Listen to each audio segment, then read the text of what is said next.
TV స్క్రీన్‌ని 1200 రూపీస్‌లో ఎలా protect చేసుకోవాలో నేనైతే ఈ వీడియోలో మీకు చూపిస్తాను. మీరు దీన్ని ఇంట్లోనే చేసుకోవచ్చు. జస్ట్ మీకు 2 ఐటెమ్స్ కావాలి. ఒకటి ఈ fibre glass and wall chrome కావాలనమాట.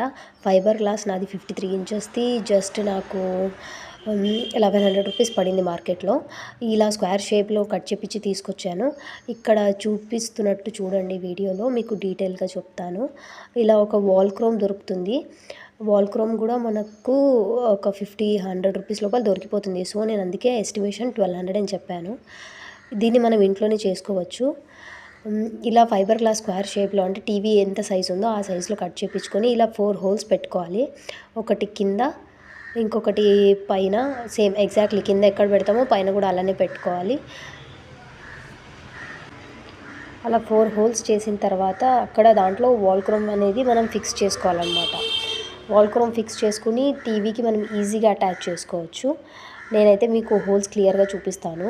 ఇది మా ఫాదర్ ఇంట్లోనే చేశారు. అందుకే కొంచెము అలా అనీవెన్‌గా ఉంది. కానీ మీరు కూడా ట్రై చేయొచ్చు. అదేం కనపడదు ఎందుకంటే వాల్ క్రోమ్ అడ్డం వస్తుంది కాబట్టి. అలా వాల్ క్రోమ్‌ని మనము ఆ హోల్స్‌లో ఇన్సర్ట్ చేసుకొని ఇలా టీవీకి ఫిక్స్ చేసుకోవాలన్నమాట 4 కార్నర్స్ బ్యాక్ సైడ్ నుంచి. సో చూడండి. ఆఫ్టర్ ఫైబర్ గ్లాస్ మనకు టీవీ క్లారిటీ అనేది ఎటువంటి ఏమంటారు క్లియర్గానే కనిపిస్తుంది. ఎటువంటి స్క్రాచెస్ కానీ ఏది కనపడదు. పిల్లలు బై మిస్టేక్ దాన్ని కొట్టినా కూడా మనకి టీవీ స్క్రీన్ అనేది డ్యామేజ్ అవ్వదు. మీ ఇంట్లో పిల్లలు ఇలా మీ టీవీ స్క్రీన్ని ప్రొటెక్ట్ చేసుకోండి without any damage. Thank you.